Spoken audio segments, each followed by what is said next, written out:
বিষাক্ত প্রাণীর কামড়, আক্রমণ ও ক্ষতি থেকে বেঁচে থাকতে সতর্ক থাকতে হয়।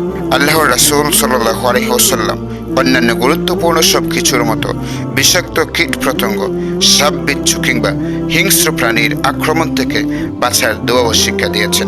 মহানবী সাল্লাল্লাহু আলাইহি ওয়াসাল্লাম এর শিখানো নিম্নোক্ত দোয়াটি যারা নিয়মিত সকাল বিকাল আমল করবে, আল্লাহ তাআলা তাদেরকে বিষাক্ত পোকামাকড় ও যাবতীয় হিংস্র প্রাণীর আক্রমণ থেকে হেফাজত করবে। তিরমিজি শরীফের 3604 নং হাদিসের মধ্যে বর্ণিত আছে, আবু হুরায়রা রাদিয়াল্লাহু তাআলা আনহু থেকে বর্ণিত, রাসূলুল্লাহ সাল্লাল্লাহু আলাইহি ওয়াসাল্লাম ইরশাদ করেন, যে ব্যক্তি সকাল সন্ধ্যা এই দোয়াটি 3 বার পাঠ করবে, আল্লাহ তাআলা তাকে সমস্ত প্রাণী, বিশেষ করে সাপ, বিচ্ছু প্রভৃতি বিষাক্ত ও কষ্টদায়ক প্রাণীর অনিষ্টতা থেকে রক্ষা করবেন।